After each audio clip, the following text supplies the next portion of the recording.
Bienvenue aujourd'hui pour la séance d'analyse du signe du Capricorne. Allez hop à cheval sur la chimère chèvre poisson, c'est parti pour la thérapie groupée.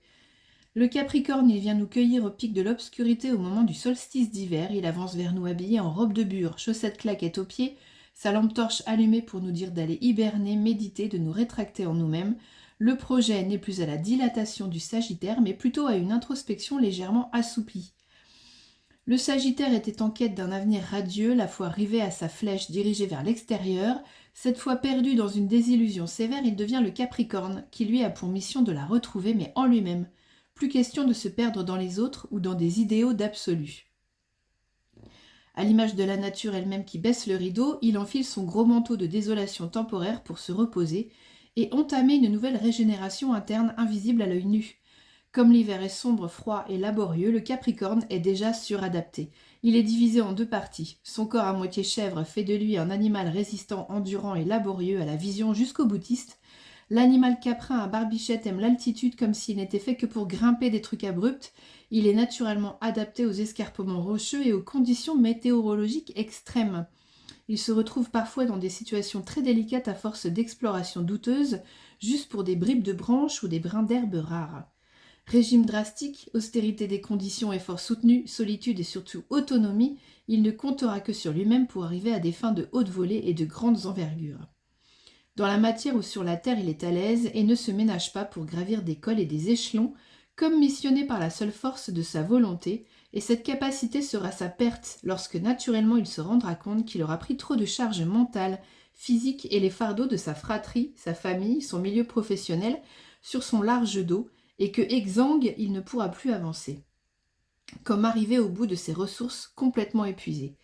Saturne est la planète du karma et des mémoires familiales et transgénérationnelles que le Capricorne a la dure tâche de nettoyer.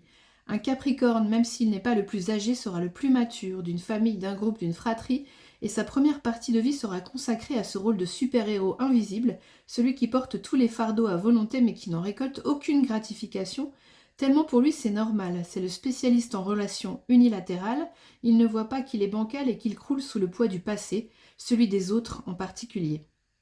Et c'est pourquoi la vie est bien faite, elle le fera s'arrêter net dans son ascension pour passer par une crise existentielle qui lui fera passer des caps, des pics, que dis-je, des péninsules, des moments sombres mais salutaires qu'il affrontera grâce à sa queue de poisson, son atout spirituel et mystique avec une aisance aquatique que lui-même ne se prêtait guère tellement pragmatique et trop fixé sur des hautes ambitions solidaires.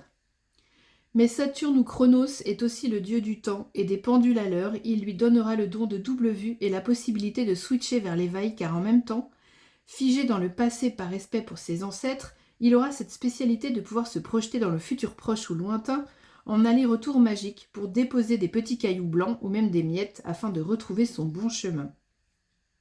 Vous ne l'aviez pas vu venir, le petit poucet avec ses gros sabots, eh bien il va incarner parfaitement cet archétype du petit Capricorne visionnaire bien avant le Verseau et prévoyant d'avance la rudesse du voyage, ce qui lui donne cette réputation de grand pessimiste.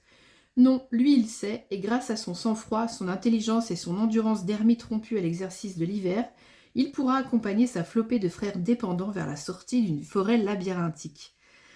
Alors Charles Perrault, il récolte des contes oraux traditionnels pour les remanier et publie celui-ci en 1697. L'hiver est humide et rigoureux, on l'appelle le petit âge glaciaire et la famine sévit. Le petit bonhomme donc est le dernier de la fratrie de 7 enfants, il est malingre mais malin, même s'il a l'air niais, soi-disant qu'il ne parle pas beaucoup, il faut dire que ses parents ne sont pas des flèches, incarnant plutôt les super bêtas du village de l'année. On connaît la chanson du couple de bûcherons souffrant de la faim qui décide de sacrifier ses 7 mioches et de les perdre dans la forêt.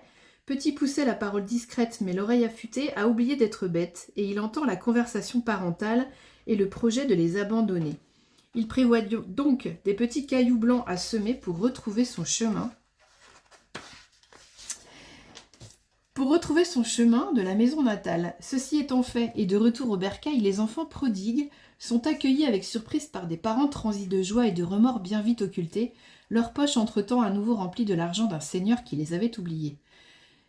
Et qu'ils dépensent aussitôt en kilos de barbaques juteuses et saignantes, dont ils vont se repaître, oubliant par mégarde une nouvelle fois de nourrir leurs propres enfants. Quel conte carnivore! Bref, rebelote, pauvreté, abandon, forêt, miettes de pain pour se retrouver, mais les oiseaux, où les frères affamés effacent le bon chemin, Petit Poulet Rôti est le seul à savoir prévoir et à accepter de se priver de manger par sens des responsabilités en vue d'un projet de sauvetage de fratrie. Vient l'épisode fatal de l'ogre et de l'échange de berceaux. En échangeant bonnet rouge de ses frères contre petite couronne brillante en or qui brille des filles de l'anthropophage, Petit Pousset entourloupe le cannibale et lui fait dévorer sa propre progéniture. S'ensuit une course-poursuite rocambolesque à travers tout le pays, avec un bolide magique en forme de botte de 7 lieues, comme un véhicule quantique qui fait voyager dans l'espace et le temps, et qui abrège donc l'histoire parce que oui, ça traînait un petit peu. Petit Pousset remporte sa mise, ravit le trésor familial de l'ordre pour finalement réussir à grimper au royaume des cieux, via l'ascenseur social, grâce à ses bottes fourrées de son énergie vitale, tout en faisant bénéficier ses parents, qui n'étaient pourtant pas blanc-bleu. Monsieur Pousset n'est pas revanchard, je vois. Moralité petit Capricorne, oui, tout petit tu te croiras au début de ton existence, puis le temps aidant à force d'efforts et de persévérance, tu finiras maître d'armes dans ta branche de compétences où tu atteindras les plus hauts sommets de la réussite et de l'abondance.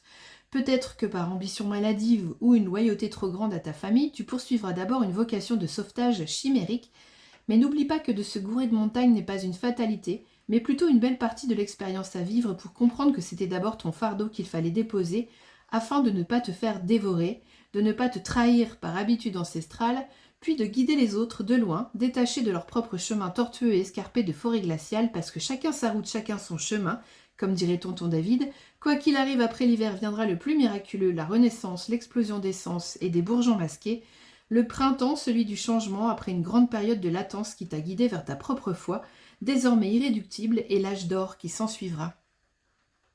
Voilà, c'est fini, j'espère vous avoir bien aiguillé d'une manière ou d'une autre sur un de vos aspects de personnalité ou sur celui d'un autre personnage de votre entourage. Nous avons tous du Capricorne et un Saturne dans notre thème astral, il maîtrise notre maison 10, celle de la vocation sociale ou professionnelle ou les deux, et c'est le point le plus haut du zodiaque, c'est l'objectif idéal à atteindre dans notre plein potentiel, c'est lui qu'il faut consulter pour savoir avec quel signe et éventuellement quelle planète il faudra travailler pour se réaliser en dehors des dictates en tout genre. Merci de votre écoute, de me laisser un like ou un commentaire à la volée. J'ai même ajouté un bouton PayPal pour faire un don si vous aviez envie de soutenir ma chaîne. Si vous avez besoin d'une lecture astrale, contactez-moi via l'email noté dans la barre d'infos. C'était Claire d'Astro Cheveux, merci, à la prochaine.